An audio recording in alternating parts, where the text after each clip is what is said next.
Welcome to Afri-Pedia Black, a biographical library of African collective knowledge. Black, black, black, black. Man, woman, know thyself.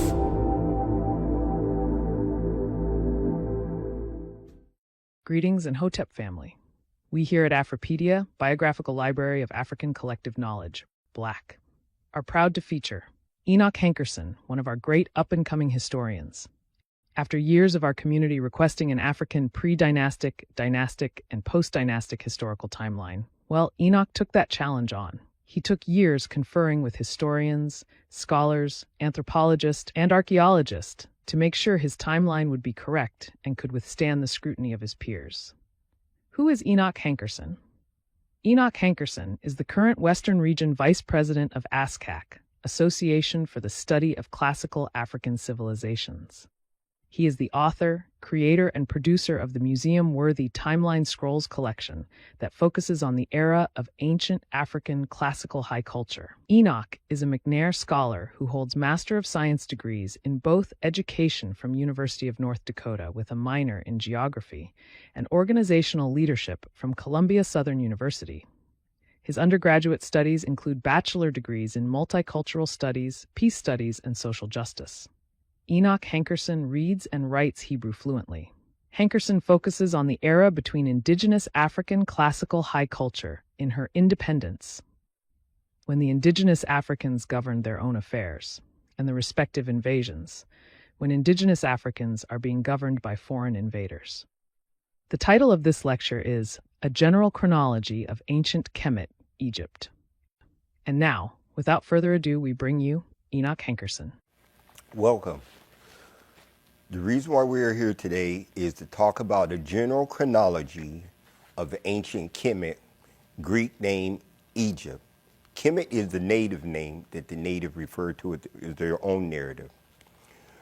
As you can see, this is the timeline, and I'm going to show you the reason why how to use the timeline as a reference tool when learning about the history in chronological order of what came first, second, third, fourth, etc., etc., etc.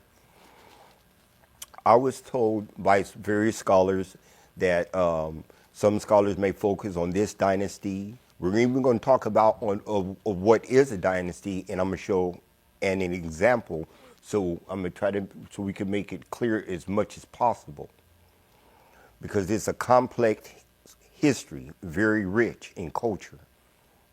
So without further delay, we are going to go through some of the foundational stuff that we need to know before we even talk about how to read a timeline and how this can be used as a tool, or why I made this as a tool when learning about this history and culture. You know, because again, some scholars may focus on certain dynasties, some may on a different part, and people can be all over the place. Some people would say, oh, I heard that this is a white civilization. Some people would foam at the mouth, oh, I heard this is an Arab civilization. You may hear some talks, oh, I hear there was a black civilization, etc. Actually, it's all the above. And we're going to explain that, and you'll be able to see it and come to your own conclusions. I'm not here to tell you if it was black, white, this, that, and the third. We're just going to explain it and try to be objective as much as possible. So here is the timeline. And first of all, we need to go to the form of reference of 0. So as you can see right here on this timeline, you see a 0. 0 negative, or BCE, is an academic term referred to before Common Era, or BC, from people that are familiar with BC, before Christ, or 0 positive, CE. 0 positive, CE is Common Era, or AD, or Noah Domini, in the year of our Lord. So there's that part. So to start it, we're going to have to go to 0 backpedal negative. So another thing to make it easy is this. So this would be good for math for those that are math, wired for math. We're in the year 2024. We're at the end of it. So when we're going into the zero negative, any date that you see here, just add 2024 to it, and it would tell us approximately how long ago that has been. So let's go before the beginning, and I'll explain why I say before the beginning. A lot of people don't know that Kemet, Greek name Egypt, had two Kemets. That's what the native people called it. Remember, Kemet. There was two Kemets. There was a upper Kemet and lower Kemet. Upper meaning is higher elevation.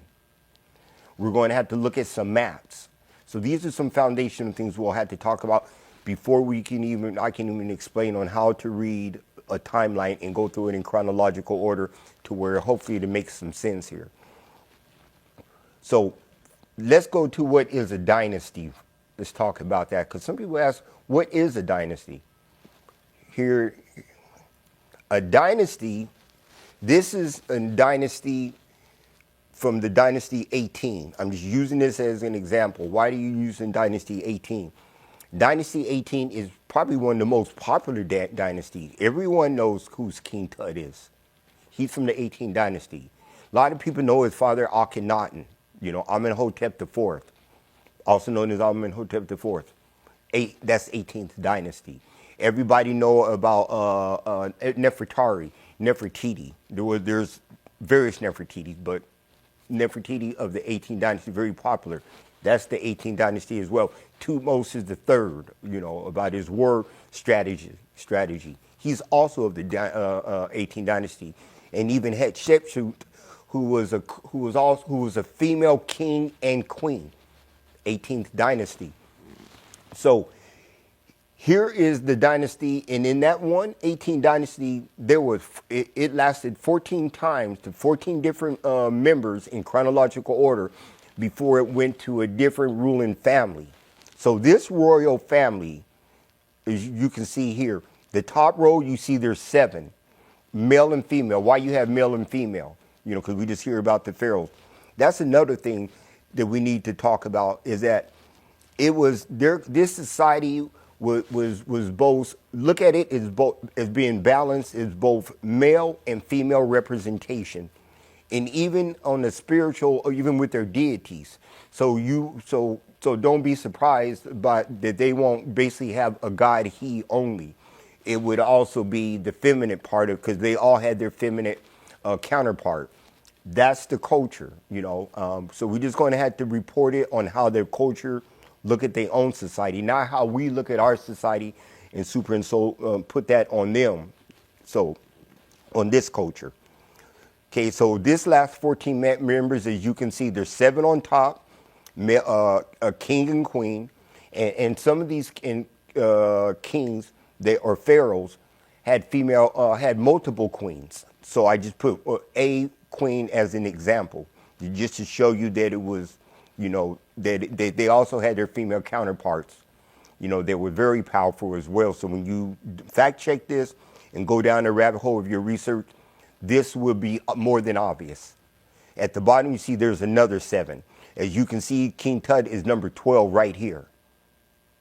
King Tut and his wife Akhenaten. You can see his father, Amenhotep, also known as Akhenaten, and his wife Nefertiti. And you can even see that their parent right there being Amenhotep III and the famous Queen T, which is King Tut's grandparent. We can see the founder of the 18th dynasty, which would be obviously the first one right here, known as Ahmose, Pharaoh or King Ahmose, and Ahmose, also his queen and wife, which is Ahmose Nefertari, as you can see right here. So this is their dynasty that lasts 14 times before it went to another dynasty. So now we understand what a dynasty is. There's something else that we need to know for foundation. We need to know about the geography, the geographical location that we're talking about. Well, Egypt, real name Kemet, is listed on the Nile Valley that is roughly around 4,132 square miles long. Yes, it's huge. And it's a breakdown of the blue and the white Nile coming together at Khartoum, where that star is.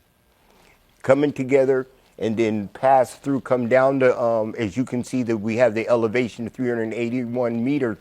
Most people outside the United States use meter. This map have both of them, and because the United States will use feet for the majority part, 1,250 feet. That's where it come together, and you can see, then it goes through these areas called cataracts. There's 6 of them.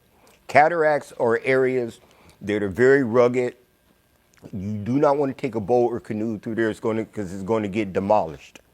6 cataracts, uniting Kemet, Greek name Egypt yet. The area that this area is known today as Sudan, or which is an Arab name. Al Sudan means land of burnt-faced people. Yeah. The native people themselves went by, they called their lands, their territory, different names. So we see that it was Kush, also Nubia, meaning gold. Is how they said gold, or Nubia. And so this is what the Kemetians, they call these people south of the of Upper Kemet. When they left Upper Kemet, you went to Lower Kush, or Nubia. The Greeks, because you may get some books and you read about it and you'll see, my book is called and referred to it as Ethiopia. Well, Ethiopia is a Greek term, because some of the books that we're going to, when you read, will refer to out south of Kemet as Ethiopia. That is a Greek term, because they call those people burnt-faced people as well. How do you say it in Greek language? Ethiopia, or Ethiop. And then later on, the Romans that came after the Greeks, they called it Ethiopia as well. So some sources you read, and they're not talking about the modern Ethiopia of today, because the Greeks, from my report, never got to go with that part. They're referring to, in general, to basically all the rest of Africans, because I read some sources where the Greeks are in West Africa, and they're calling people down there burnt-faced people, Ethiopian. So these are some things that we need to know. They're very important. So after you get out the cataracts of the 6 cataracts, and then you transition into Upper Kemet. There's 2 of them, Upper Kemet and Lower Kemet. Upper Kemet, as you can see here, was composed of they called it nomes. It's referred to as nomes, but look at it as city-states. People are like, what is a nome? I never heard of a nome. City-state. There's 22 city-states in Upper Kemet, and it was controlled by that white crown that you see right there. It's called a hedged crown, the white hedged crown. That right there had 22 city-states. That's huge. Lower Kemet, lower because you're coming down lower elevation, had the delta. For those that are in a sorority fraternity, you put up the delta. That delta. That delta in Kemet back then had 20 city-states and was governed under that red crown. It was a desert red crown, 20 city-states. So that's another term we need to know about. That was in the delta. Here's another example that we're looking at to see what I'm talking about. So you had the white crown again for Upper Kemet, the hedged white crown that controlled 22 city-states. The red crown, desert crown, in the delta had 20 city-states. Now, so there was 2 Kemets. A lot of people thought, oh, Egypt was always one. No, I did as well. Then you realize when you take a deep dive, your deep study, that it was two of them. Then there was a time where there was a consolidation of state formation to unify all the 22 from Upper Kemet with the white hedged crown, and the 20 from Lower Kemet with the desert crown, and combine those 2 Kemets and create one Kemet that's unified, that would be looked at as 42, that would have 42 city-states. Probably look at it like the United States of America. It would be the United States of Kemet, that, again, that had 42 city-states. When that happened, that will be the start. What they say that before that, that's called the pre-dynastic, before the dynastic apparatus. But after, there was a pharaoh that was able to consolidate all 42 together, and we're going to talk about him and his queen, because this is what started all. When you start to study about the ancient history of Kemet, you'll be confronted with pre-dynastic era, which is, that is referred to usually in scholarship as the Nakada 1, 2, 3 stage. The last stage is the stage where the consolidation of state formations, we're seeing that it did happen, and who was victorious of that is a pharaoh by the name of Narmer. Some sources call him Menes, or back or forth. So, and he was from Upper Kemet. Where from in Upper Kemet? He was from an area that was called Tigenu. The natives called it, but the Greeks, I believe, renamed it Venice. Venice, yes. And that nome for that Setekh would be, the nome is the city-state that he come out of. I believe, it's 8. It's number 8. You remember, because they're in chronological order from high to low. Once you leave Upper Kush or Nubia, or also back then in the older writings they were referred to as Ethiopia. You know, I know it kind of sounds confusing because all these different names. Then you would start, you know, the first city-state or nome that is actually on the Kush or Nubian territory. So which is right here in this map. So let me show you on the map what we were talking about. Right here, right about here, you'll see it. Right. It's a transition from Lower Kemet, from Lower Kush into Upper Kemet. So here's Narmer. This was the one who was able to unify during that state formation. His name is Narmer. And how do we know that Narmer was the first one to unify, or also known as Menes? Because there's an area that the natives call Nekin. Greeks renamed Heraclinopolis. It's a twin city. On the west side of the Nile, it was called Nekin, the deity of that. And that's another thing we need to talk about. You're going to hear me talking about a lot of the male and female forces of nature representations that we're just going to refer to as deities or gods or goddesses. Each city-state, the culture was looked on as was admixed with their spirituality. Their spiritual practice was ingrained in the culture as well. So at their capitals, they also had religious temple sites as well that had deity pantheons that would preside over them. Where Narmer came from, again, Nomer Setekh number 8 is number 8. The deity that presided over there was called Anhur. That was a masculine form. The feminine counterpart was called Mahit from Kush or Nubia, because that deity came from the Kush or Nubian side, territory. And it's all, we're location in it. It's in an area where we basically is real close because scholars said we don't know where Thinis or Tejenu is. It was right there but they know that it was by the area that we now call Abydos, or the natives I believe call Abu. So and the deity for Abydos would be Asar, that the Greeks renamed Osiris.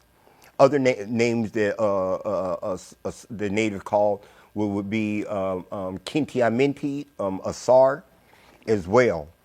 These are very important, because Tejenu, where Narmer come from, was one of the main powerhouses in the state formation. There was another prominent rival.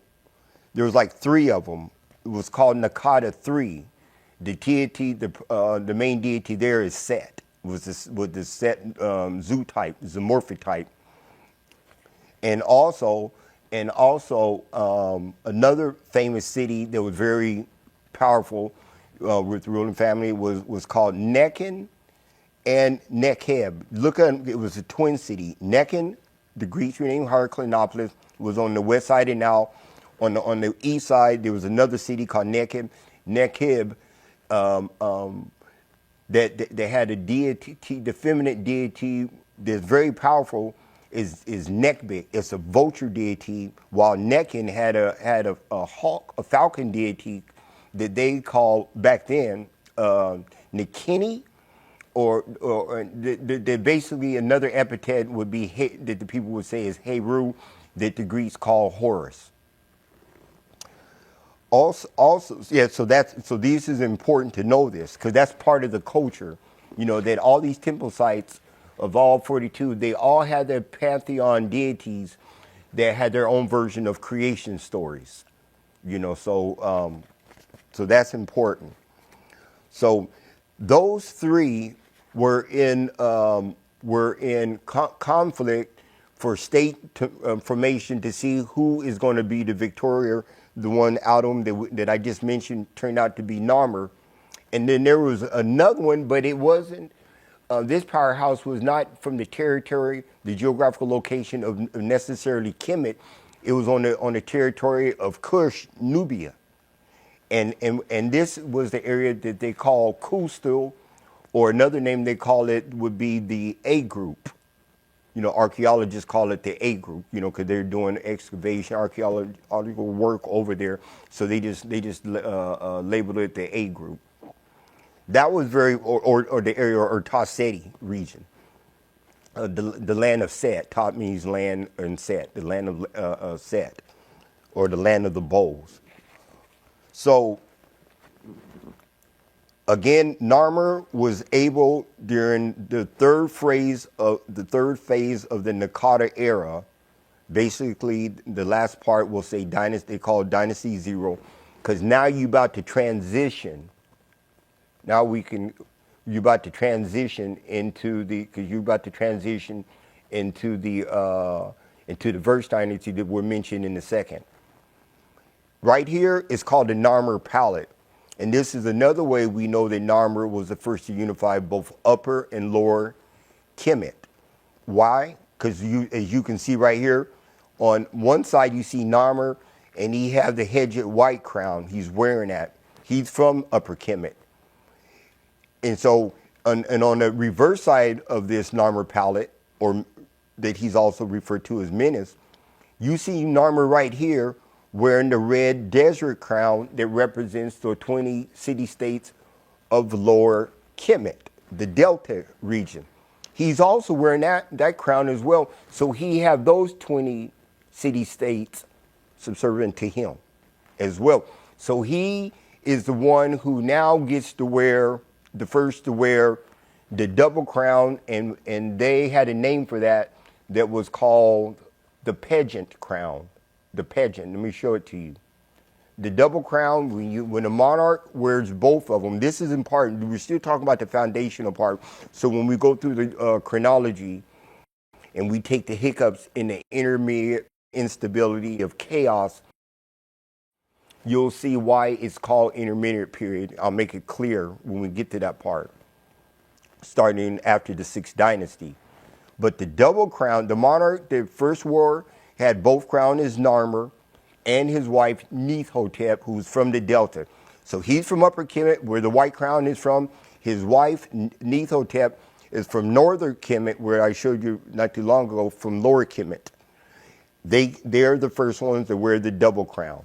That's going to start Dynasty, take you out of pre-dynastic and start Dynasty 1, that when you read about it, they're referred to as early or archaic era or age.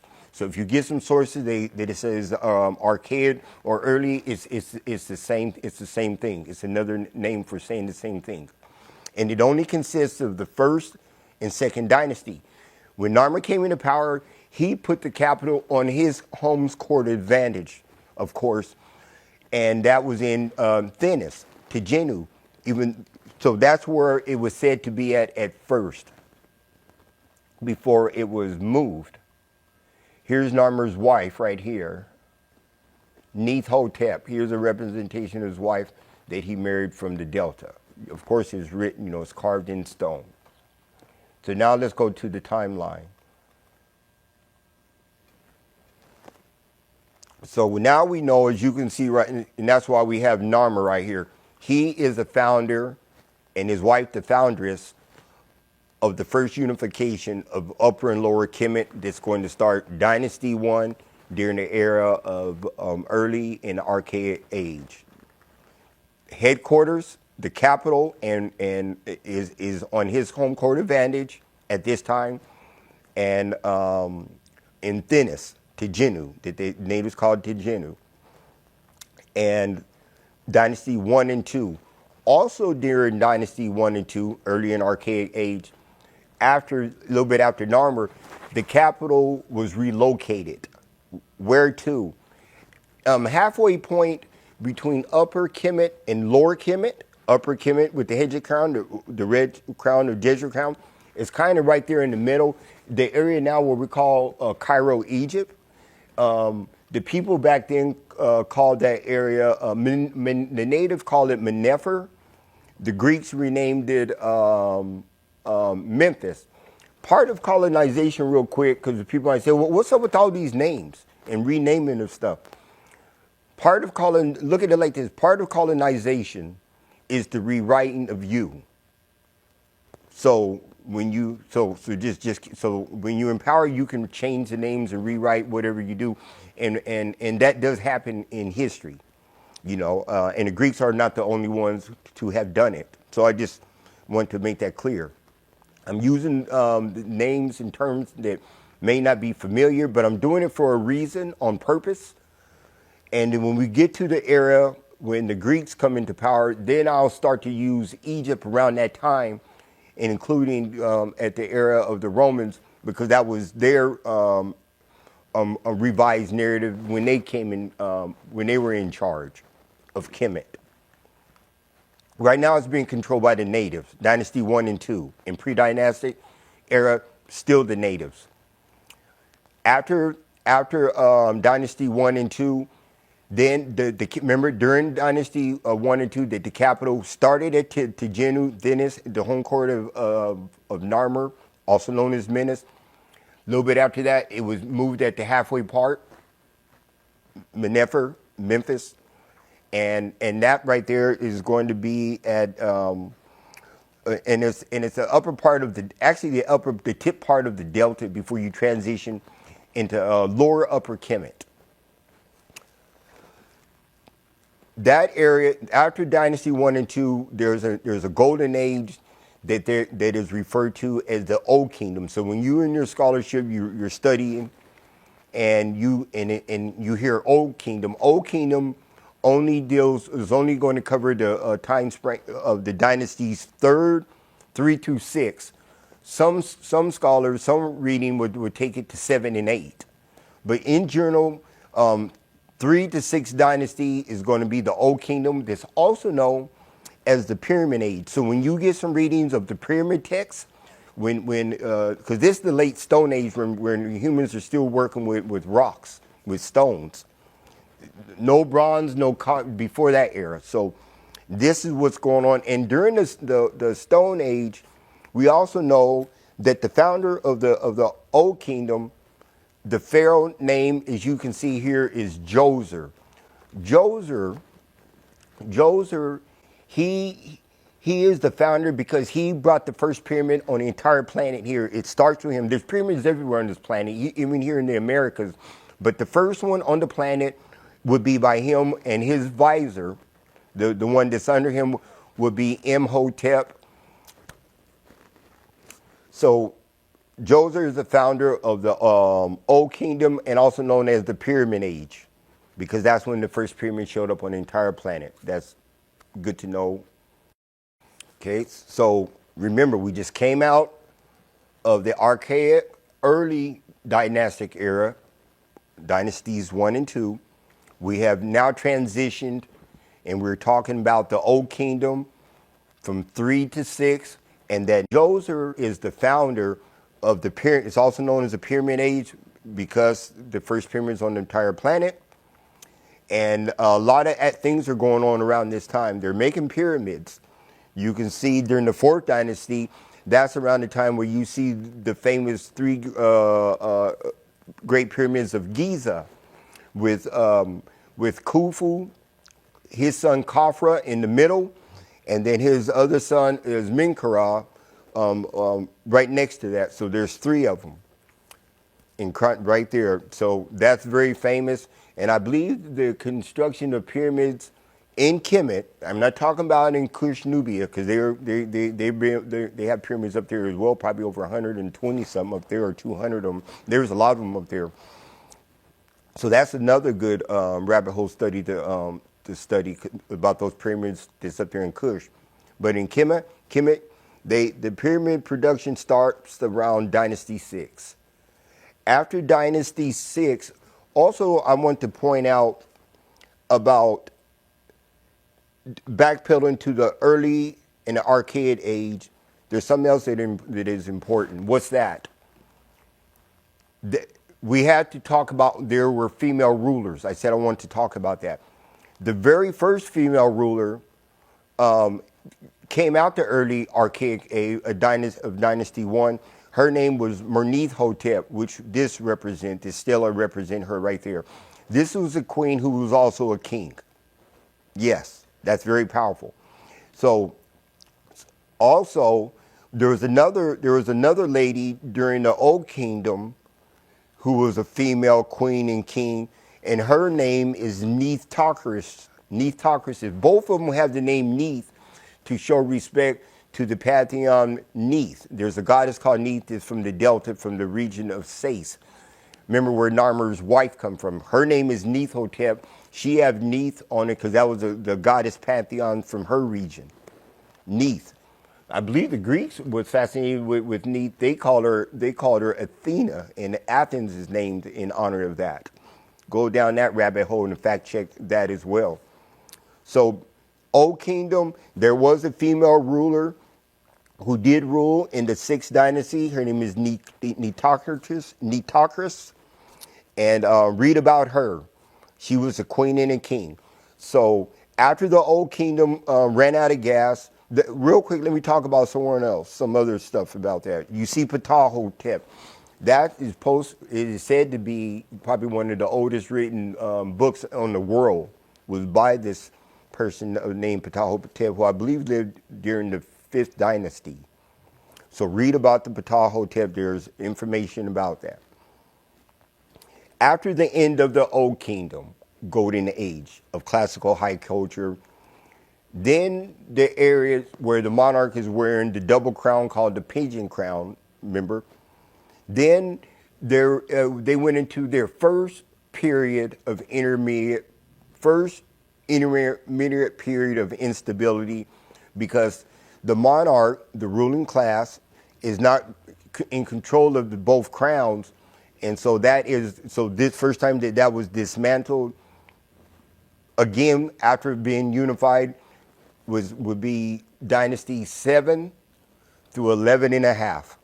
Dynasty 7 through 11 and a half, the monarch is not controlled of the double crown, and so they're separated. First time, so that's called the first period of intermediate instability. After that, it was able to unify it at the second half of the 11th dynasty, and the monarch who did that name is Mentuhotep II. Mentuhotep II. He's from Upper Kemet, and he's from a city-state that the natives called Wose, but the most popular name for it, when you look in your scholarship, is going to be called the area that we now call Luxor, Karnak, and Thebes. Luxor, Karnak, and Thebes. The natives, they call that geographical location when they were in control of their history and culture. They called it, in their narrative, they called it Wose. And so Mentuhotep II, he is a founder of that, and that's probably the second half of the 11th dynasty. And he was able to get both crowns together. As you can see right here, you can see Mentuhotep II wearing a red crown. That's the desert crown, and that's proof. And in back of it, you see a white tip. That means he also has the white crown. So we know, that's how we know the Mentuhotep II. He was able to consolidate those 42 city-states back together like Bondo. And to help him to do it, that you see under him, he had to have a strong military, and we see that he employed some mercenaries from the area of Nubia or Kush, some archers, as you can see right here. And to the next, you can see how Mentuhotep, his armies from Kemet, as you can see right here, or that the Greeks renamed Egypt, with their kilts, with their white kilts on. This was his military. So that's the second part of the 11th dynasty, and this is going to start another golden era that is referred to as the Middle Kingdom. Book sources may call it, or the coffin text, or literary age. Why? Literary age, because this is an area where literature is on, when they say the coffin or the papyri text, because when people are writing on papyri, there's a plant in the delta of a papyri plant, and it was used to make the origin of what became known as paper. It was on a plant called papyri plant. And so they were utilizing this during that era.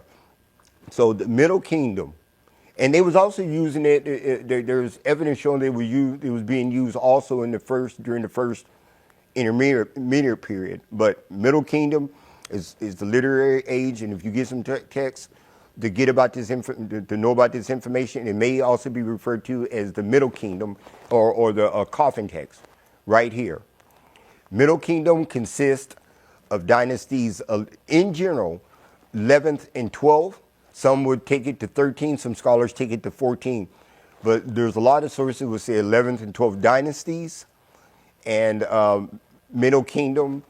And then after that, what ended this and brought about another area, the second period of intermediate instability. Because remember, now the monarchs are wearing the double crown, pigeon crown. What happened during this time is that we see that there were some foreign refugees from the area of the Levant, West Asia, the Asiatic territory that the people call, that is referred to in literature, the area that we now call Israel, Jordan, Palestine, Lebanon, that geographical location.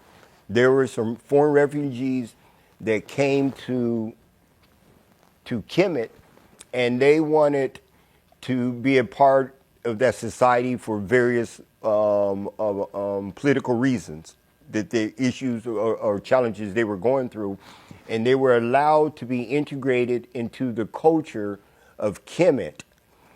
Most of them lived I'm showing in the Delta area, not all of them. But history shows that they were able, once get in, they were able to gained control somehow, and they took over the delta. They're referred to as the Hekakasut, that in most literature will use the term Hyksos. Hekakasut, or Hyksos, that's another name. And when they got in control of the delta, that's the desert Red Crown area. They have 20 city-states. They basically control that. So therefore, that brings about another intermediate period and bring ends to the Middle Kingdom, as you can see here. So that pushes to where we are. This is what came next, the second intermediate period of instability. Because of the civil war that's going on with the Hekakasu, and now in civil war with the ruling families of Upper Kemet, because they want to have control again of that territory. And so that lasts a while up into the 17th dynasty, and a family from Wose, a ruling family from Wose, was victorious in a fight with the Hekakasut Hyksos, and it was able to expel them out of their land back to where they come from. Get the red crown again, the red desert crown, and bring about another golden era that we call the New Kingdom. It is referred to as the New Kingdom, and it's known for their temple building, a lot of temple building and empire building. It's the origin of empire, of the empirical age. They are the first in recorded history, from my report, to have ever done it. New Kingdom, known as the Temple and Imperial Age, is going to consist of the 18th dynasty, 19th dynasty, and the 20th dynasty. It's going to have those. The 19 and 20 dynasty is also known as the Ramesses dynasties when you read it in literature. And who is the founder of that? Is Ahmose and his queen, Ahmose Nefertari. There's a depiction of Ahmose Nefertari right there. So this was the 18th dynasty, was the one that I used as an example of showing of what a dynasty actually is, explain what a dynasty is. So this is, now we're at that dynasty right there. It's called the New Kingdom, and the founder and foundress is Ahmose and his queen, Ahmose Nefertari. Lasted 14 succession before it went to another ruling family, started another dynasty, referred to the 19th and 20th dynasty, the Ramesses dynasty, and Ramesses II is very popular. He's from that dynasty. You can see King Tut's part of the 18th dynasty. You see his grandparents right here, Amenhotep III and his queen T. We see that there was during this dynasty there was a queen that also was a king or a pharaoh simultaneously. Her name being Hatshepsut. So she was one. So we also talked about there was a queen. There was also a king way back in Dynasty 1 named Mernethotep. We also talk about another queen who was also a king simultaneously from this 6th dynasty named Neithotris. And we also know about another dynasty, Dynasty 12, from the Middle Kingdom, known as Sobek Neferu. Now we're talking about the 4th one from the 18th dynasty of Queen and Pharaoh Hatshepsut, and you could read about her, the temple building that she have carved in stone. Like they just carved a whole temple in rock. It's very impressive.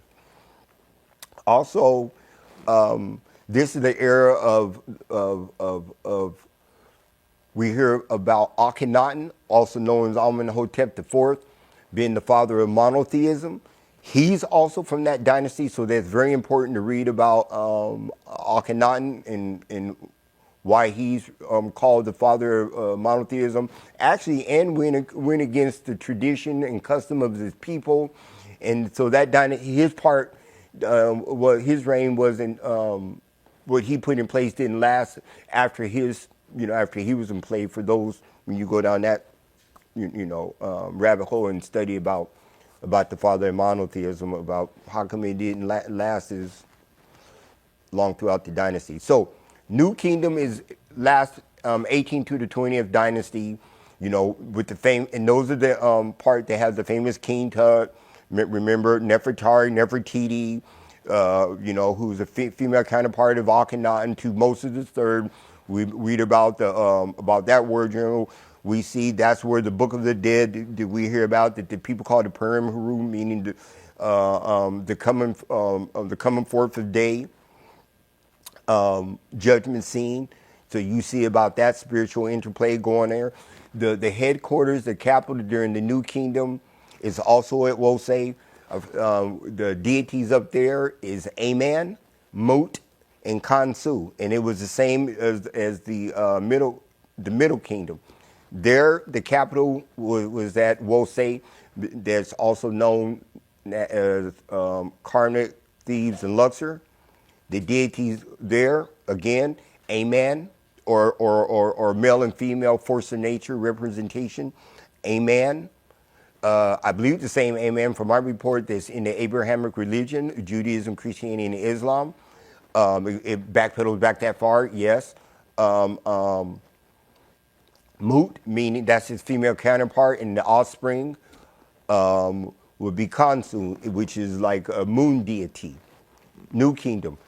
18 to the 20th dynasty, then it brings us up after that, Golden Age, where the monarchs is wearing the pigeon double crown. Then there are some other things that happen. They get into having issues, some challenges with some Libyans who dismantles the pigeon double crown and brings about the third intermediate period of instability that's going to last. That civil war is going to last, or that commotion is going to last from the 21st to the 24th dynasty. Third intermediate period of instability. How did that end? What happened is, histories, for my report, says that south of Upper Kemet, there was an area that's called Kush, or Nubia. And that Kemet, when they control their society, they usually controlled at least from the first to the second, sometimes the third cataract of Nubia. They had, because there was a lot of production of gold up there, they wanted to control those resources, it looks like, and other commodities that's going on up in that region. Utilize it for their own, and they was in charge of that. Right here, what brings about the third intermediate period to a stop is that now, at this time, now it's Kush turn to be in charge, to come to the plate from an area of Napata in Kush. There's a ruling family that came out of there that sided with the families of Wosei, and they were very powerful, so much so to where it was agreed that they would be the one to bring them out of that unification, to take the Libyans out of power. And so the 25th dynasty, from the headquarters of the region of Napata, or Napata, they took control. They have annexed Upper Kemet, and then they came to Lower Kemet, where the Libyans was in control. And it was basically history. There wasn't even a fight. They submitted to the 25th to the Nubian Napatian ruling family. And so now the 25th dynasty is now it's Kush, called Kush Kemet, because it's still called Kemet.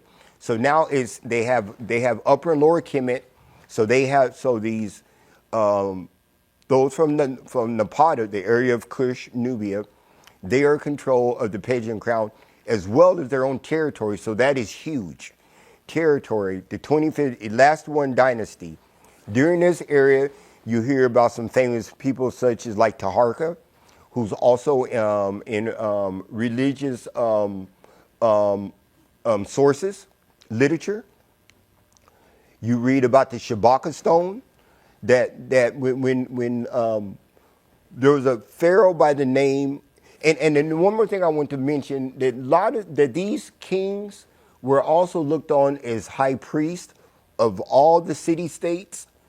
They were also looked on as a type of a demigod, as a divine, and with a human nature. So they were they were not just kings in their culture and their society. Their status was looked on as both king or pharaoh, as also priest or wife priestess and high priestess. And as well as a divine aspect is admixture as well. So keep that in mind. So back to the 25th dynasty, that took us out of the third intermediate period of. Now this area from here on out is basically called the late kingdom, is referred as the late kingdom, also known as the revival age, what's being revised. The Shabaka stone, there was a pharaoh by the name of Shabaka from Napata, out of Nubian Kush. The history says that he found a scroll that was so old that it was said to backpedal back to the Old Kingdom, or at least first intermediate period, and that the information on it was so profound, to where he had it put into stone to make it permanent, as you can see right there. That became known as the Shabaka stone. Where is this at right now? It's housed in a British museum. They have it right now, Shabaka stone. So that, also known as the Memphite theology. Why?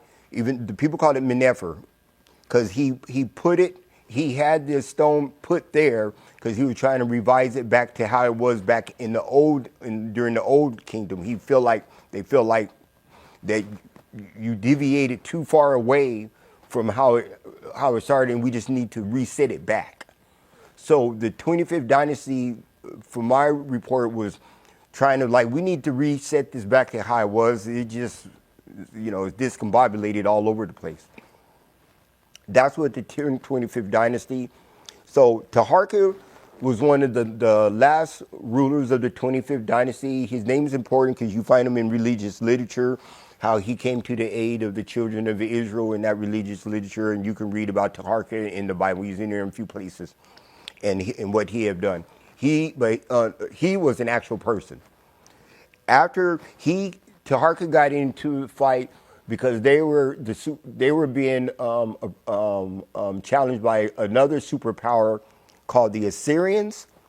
Not to mention that the Libyans still want to get back into play and in control because they did away with that. But so these Libyans, from what I'm seeing, sided up with the Assyrians. The Assyrians, they were controlling the Levant, and then they pushed up to Kemet, to take over. And there was a fight with Assur-Hardan being the leader, and I believe Taharqa won in that battle. But Assur-Hardan, his son Ashurbanipal, was victorious, is getting revenge for what happened to his father. And we know that is around the time when Taharqa transitioned and died. And then his successor would be Tamtamani, as you can see right there, which basically the Assyrian forced him back up to govern from his territory in Kush, Nubia.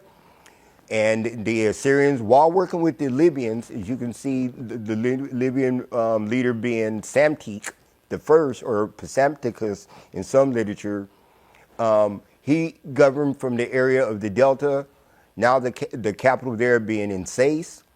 But it seems like the Libyans were puppet rulers, from my report, to the Assyrians, who chose to go back to their home court advantage and rule from there. But allowed the Libyans to govern. But again, they're puppets to the Assyrian. And so that is the Setekh dynasty, dynasty 26. These are foreign rulers. The native rulers that we're about to see are not going to get a chance to rule over their culture, even to this day.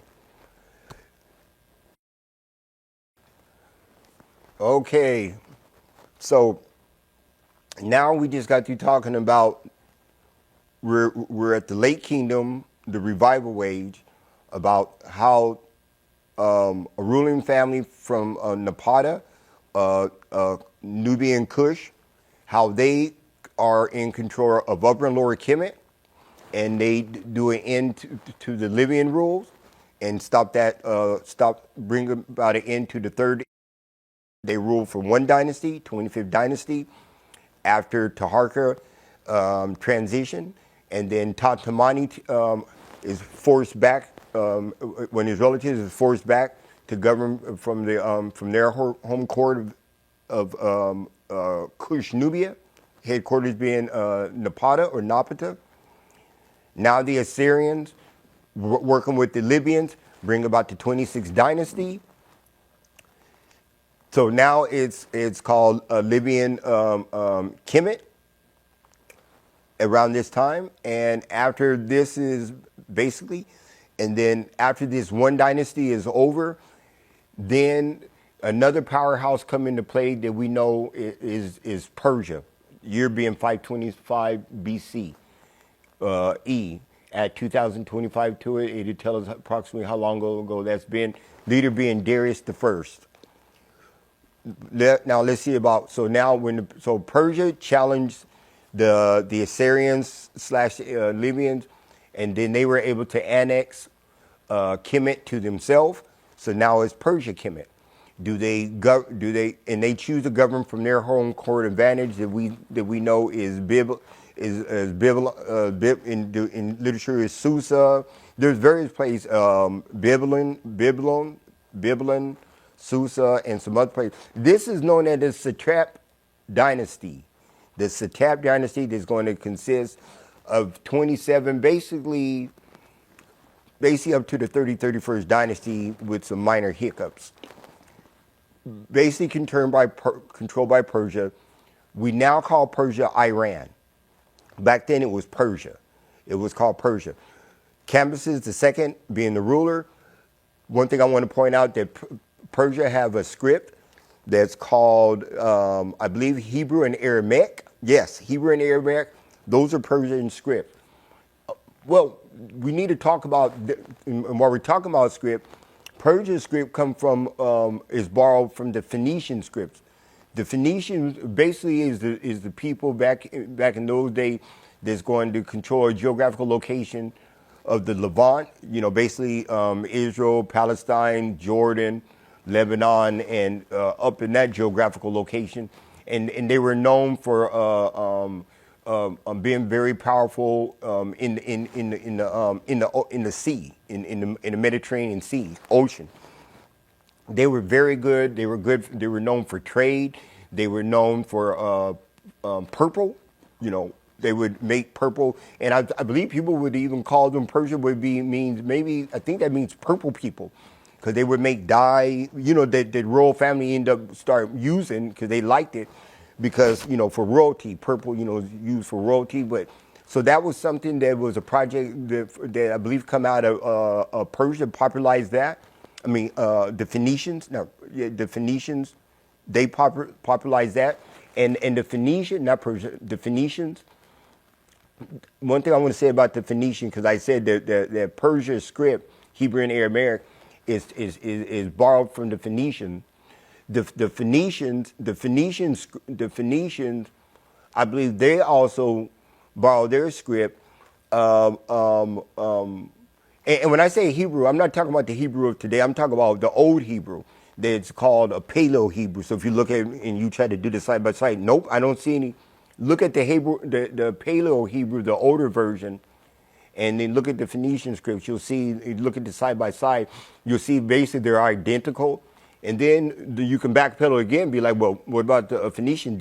Is that their script, or did they get it from some other civilization? You'll see that the Phoenicians themselves got it from ancient Kemet, because you can see it's the form of the Medu-Nesh, or the hieroglyphs. So if you ever can get the side by side, you can see, you can see the similarities. They're not, they're just it's identical, basically. So that's something else important to know.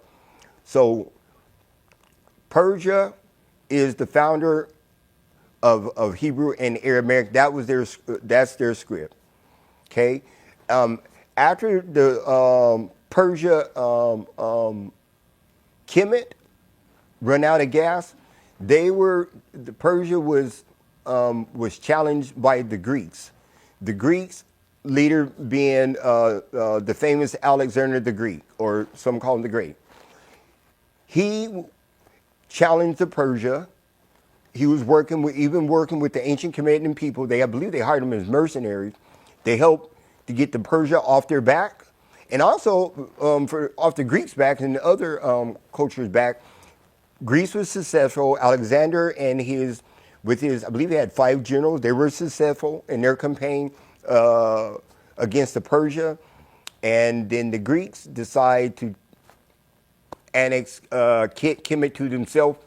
Now we can stop using Kemet and start using Egypt. Why? Because when the Greeks from Macedon get into power, the winners of history gets to rewrite history if they feel like it.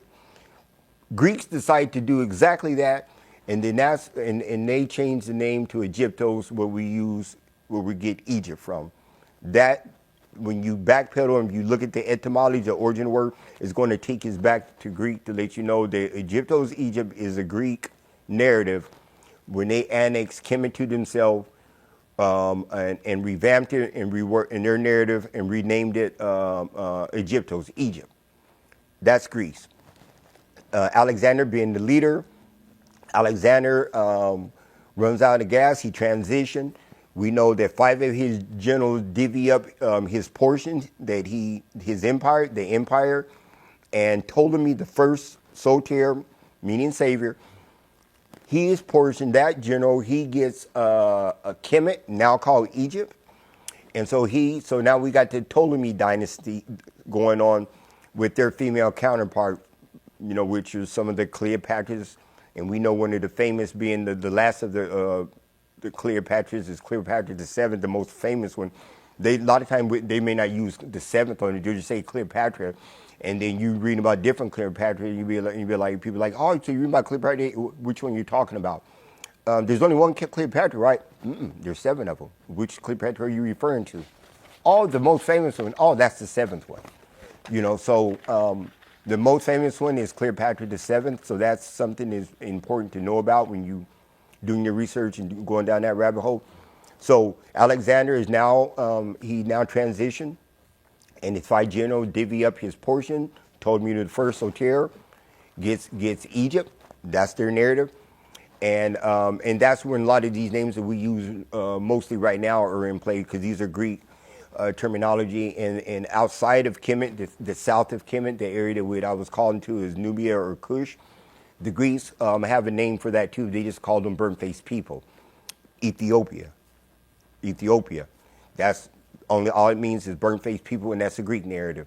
And so Kemet and Kush, to them, they call Ethiopia. So again, when you see a lot of readings and they're talking about the area that we now call Sudan and other places, the Greeks were, or even go to West Africa, the Greeks were referring to basically all the rest of people that are people that we now call black or indigenous Africans, native Africans. They just call them burnt-faced people. Ethiopia, and the place that we call Ethiopian today, I believe that the natives call that area went by different name, but one of the main name is Abyssinia. But the Greeks just never, I believe my report never got to visit the modern Ethiopia of today. So just keep that in mind. Yeah. So the Ptolemies lasted for about 300 years. 300 years. So now it's called Greek Egypt. Keep the name there so we know Greek Egypt. Around 300 years, they stay in power. Basically, what they do is that the Greeks allow for the culture to stay intact. They attempt to, when you read, they infuse their Greek culture with the Egyptian culture. I'm using Egypt now because that's their narrative. And they trying to fuse it, and even with the deities, and hybrid them together and create, through Ptolemy the First, a deity by the name of Serapis. So you can read about the Serapis, but the natives rejected that from my report. But the Greeks, when they import their people there to stay in control of Kemet, that was what they did, and they celebrate that in the area.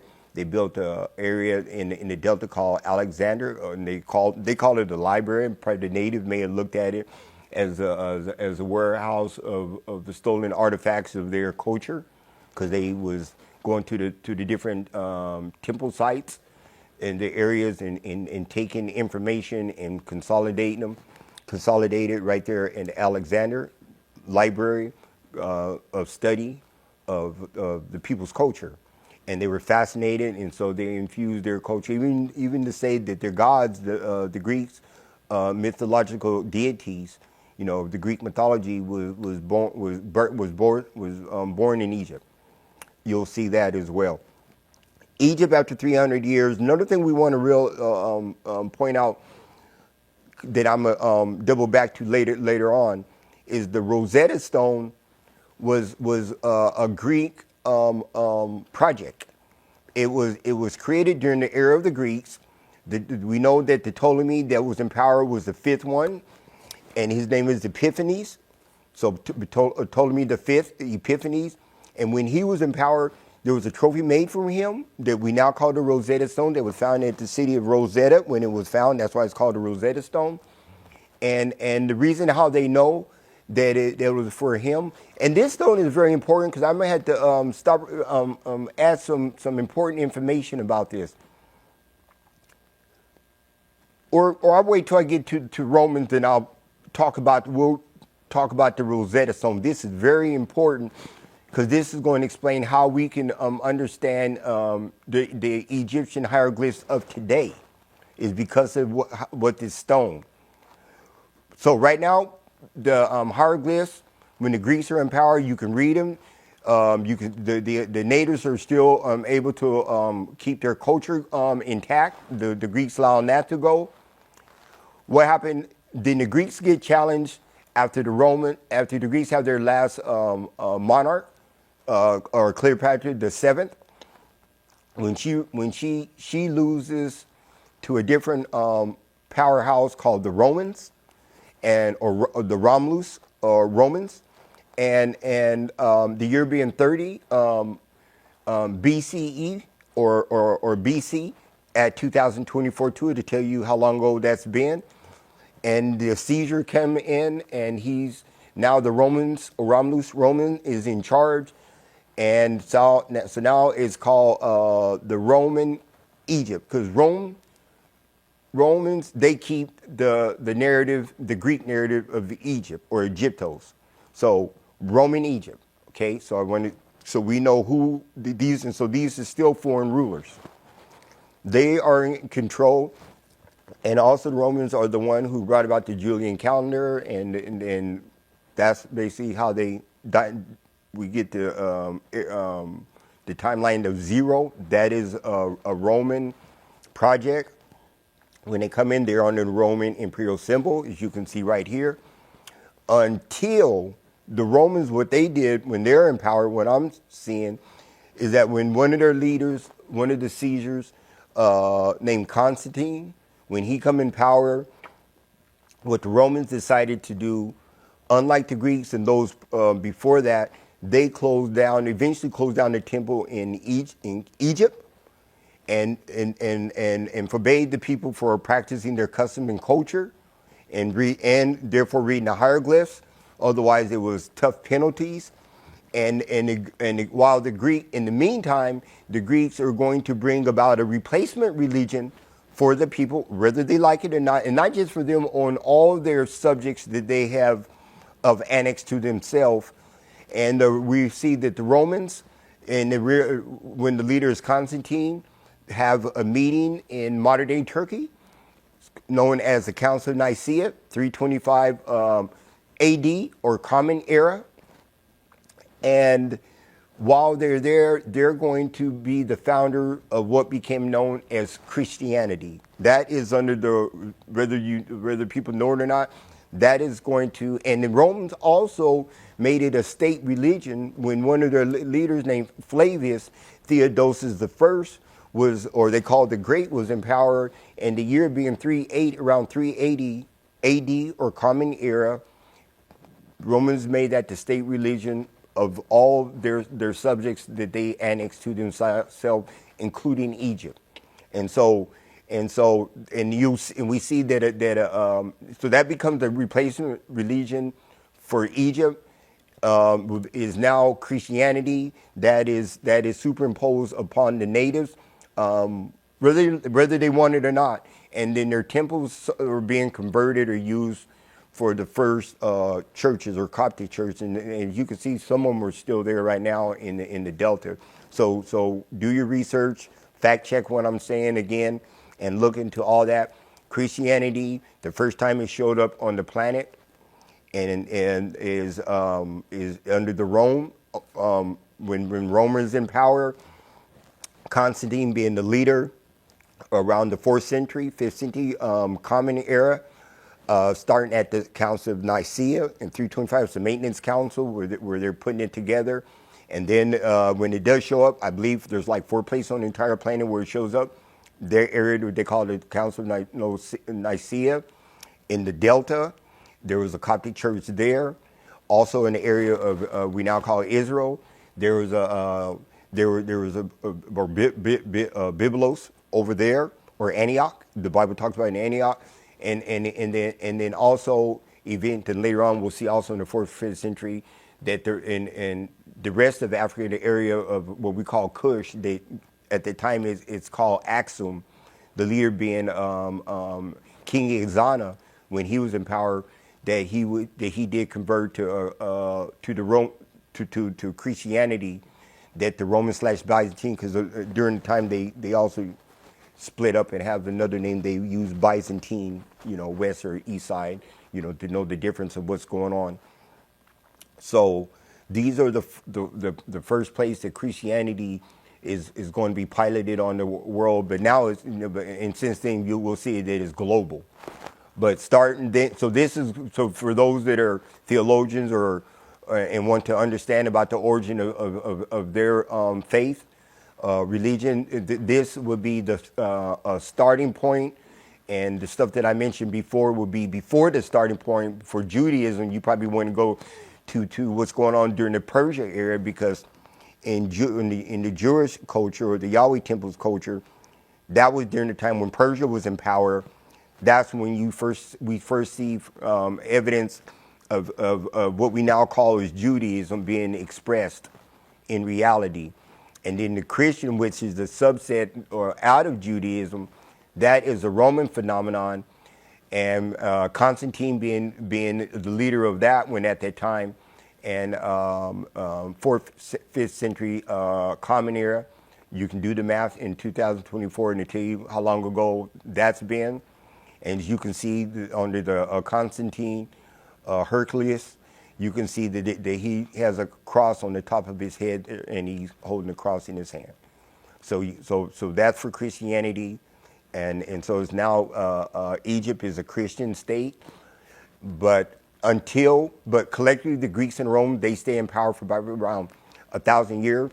If you go to school in the United States and you have to take Western Civilization 1 and 2 of Greek and Rome, that is that intermediate period, the European history, and it starts with Greek and Romulus, Rome, and Rome, that capital being in Alexander when Rome is in power, in Egypt in the Delta, and after around the time of 641, history said that Rome gets into altercation with the Arab community, and 641, which is the 7th century Common Era, and this is also around the time where Islam shows up on the planet, because around the 7th century Common Era is when Islam shows up. There's a challenge with Rome in 641, and Arabs are now in power. Do they keep Christianity? No. They brought in Islam, and the script being Arabic. That's why the Hebrew, because if you look at the hieroglyphs, you'll see the ones I'm talking about during that area, they're not in Arabic.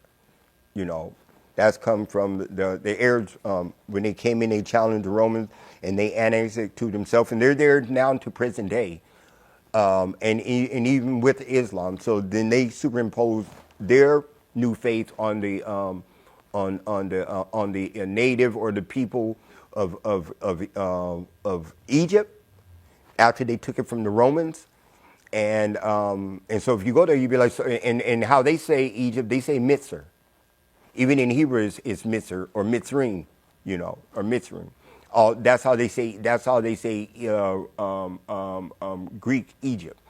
The native people called it Kemet, or Tameri is another name that the natives. I saw that the natives called it as well. So the Arabs in power, their narrative is Mitzr, and the religion that they bring is Islam. So they basically that was the replacement religion, it being Islam, and they are in power until this very day.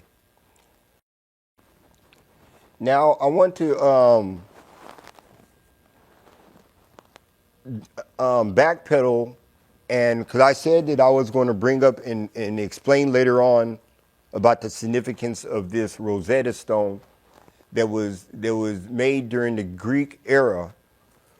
Like I said, that the Rosetta Stone was made as a trophy for Ptolemy V Epiphanes, the year being 196 before Common Era, at 2024 to it, and it tells us approximately how long ago that's been.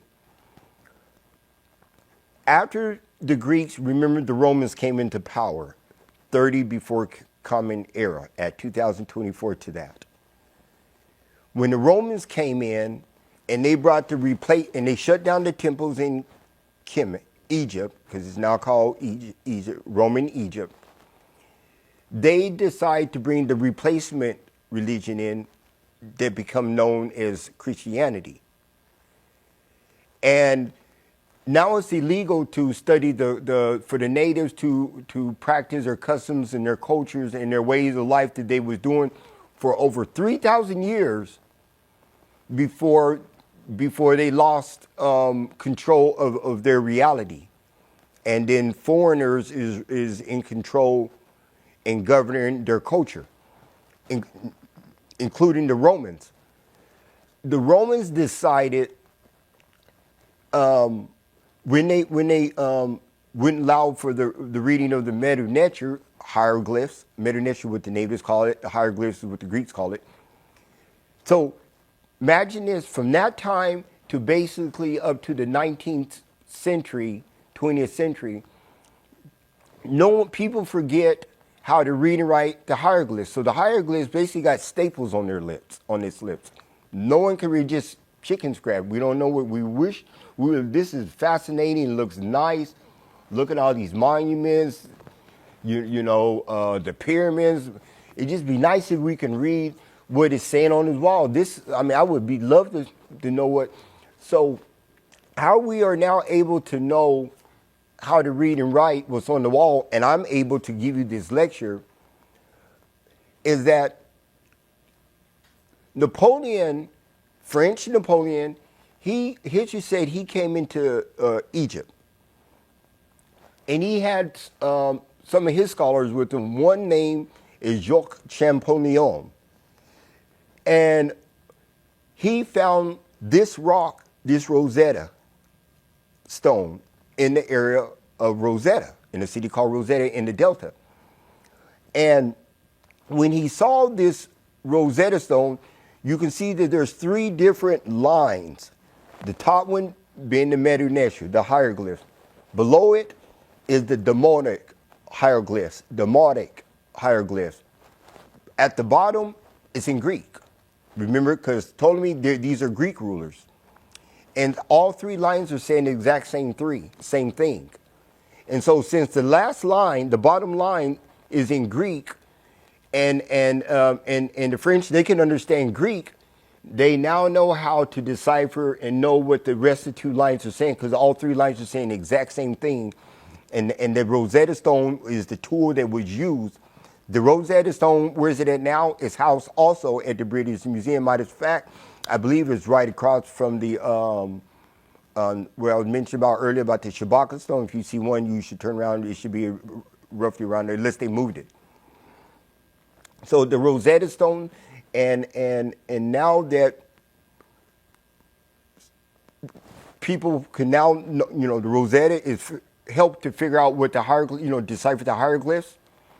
Now, scholars, people are trying to figure out how to read hieroglyphs so they can go in and start reading what's on the wall. And that's when you start to get a lot of these books around, like Wallace Budge, Faulkner, Reisner, and many other the famous books that are out that about the culture of ancient of Egypt, real name that the natives call Kemet, the Rosetta Stone. And so, and also bring about the study that we now know of Egyptology because of that tool, the Rosetta Stone. I just thought that was very important.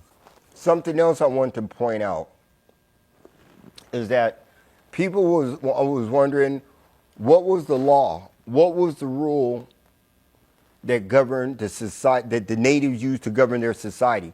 They were governed under Mot.